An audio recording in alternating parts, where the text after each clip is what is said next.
Hi, folks. Thanks so much for having me today.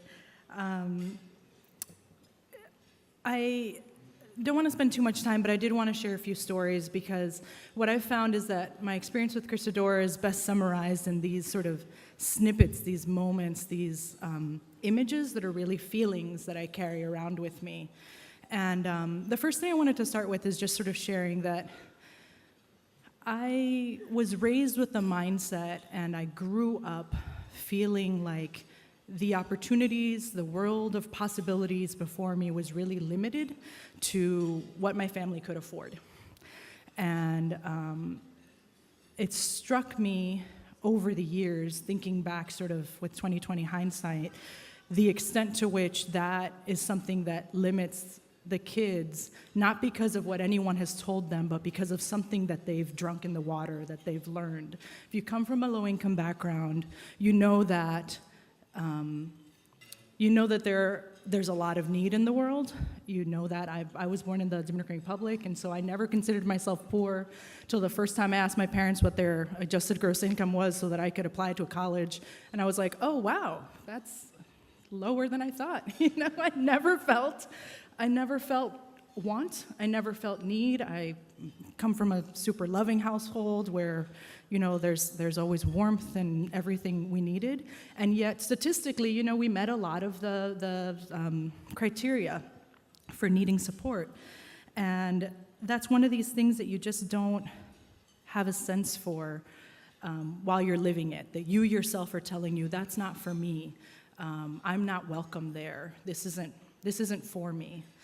And so I wanted to share a little bit about that and the ways in which Crisadora has really played a role in my life in terms of helping me see, helping open doors to worlds that I didn't know exist, through doors that I didn't know existed. So I mentioned that I'm an immigrant myself. I came to the States when I was 3, moved to New York City. And while I'm a parent myself now, I have a toddler who is home with grandma. But I've come to notice a little bit about what I don't know about what it means to be a parent.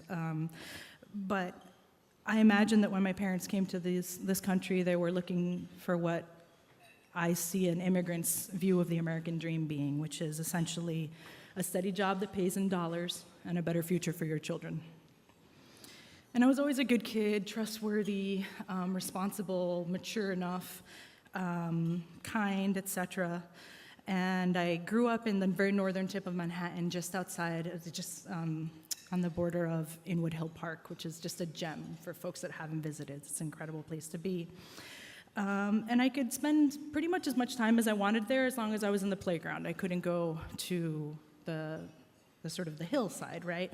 The more wilderness aspect of it, because it was considered dangerous and sort of off limits. You can be in the concrete and the jungle gym and the monkey bars, but this gem of a space in New York City proper, even then it was something that I wasn't allowed to go to, and certainly wasn't choosing to go to of my own accord. So you can imagine that when I was in 5th grade and had this opportunity to go to a camp overnight, I was super excited. And I don't remember much about that trip. I mean, I think a lot of us who have been to Manus remember the frigidness of the toilets, and we remember that hill, that really curvy road going up that doesn't feel, like a normal road. But the feeling that has stuck with me is that I remember catching some sort of creature in my hands. I'm tearing up right now every time I think about it.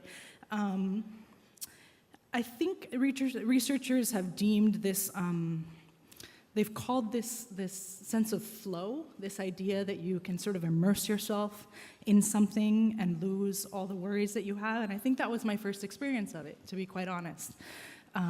Sometime in the dusk hours, I held what I think was a frog, maybe, or some kind of insect, and that happened at Manus for me. I ended up, just to fast forward a little bit, I went to the Science Museum School, IS-44, and started to sort of hone a craft as a scientist, as a learner, and went on to do Partners in Ecological Research. I am sitting at the table with the Alumni family who sponsored me to go to the Teton Science School. Myself and my sister, who's here with me as well today, visited the Teton Science School for a summer. I went on to attend the University of Vermont, which I was introduced to only because friends who were in Partners in Ecological Research had done a field trip up to UVM through a connection with Christodora. All of these things happened. I self-designed a degree at UVM in natural resources where I crafted a major around education because I felt so passionately about increasing the extent to which young women of color, young people of color were part of the environmental stewardship movement. And when I came back home to New York City, I became a teacher through the Teaching Fellows Program. And a job which I quit promptly because I was horrible at it, and I cried myself to sleep every night. And before long, I was back to what I knew, and what I knew and what I loved was being with kids outdoors. And I actually got a job as a staff member at the New York Botanical Garden, running the summer program, running the Sunday program during the school year. And that's sort of another moment. What I've found in thinking back reflectively is that there were these points in time where Christodora and the family that you all represent helped me find a space of self-reflection to ask myself, what change can I make in the world? What is it that I want? And I could come back to this space to open a new set of doors for myself and for what my future might be and for where I want to make change in the world. So fast forward to a few months back when I sent this email. I am now Chief Sustainability Officer in the city of Newark, as Judy was saying, which meant that in the first few months I was sort of asking myself, okay, what am I doing in year one?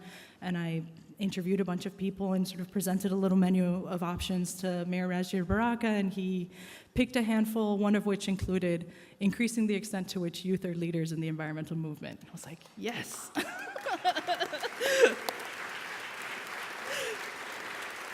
Something I care about deeply, right? And within my wheelhouse. And I was having a conversation with a group of folks who were interested in this space as well, and at the end of that call, I just said, you know what? Christodora has meant so much to me.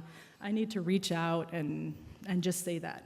And literally, my first email was gushing. You know, you guys have done so much for me and whatever. I could read it for you verbatim because I've copied it for myself here, but in any case, it was me saying, you know, this is an organization that has done so much for me. I want to at least, you know, give a testimonial or something to that effect.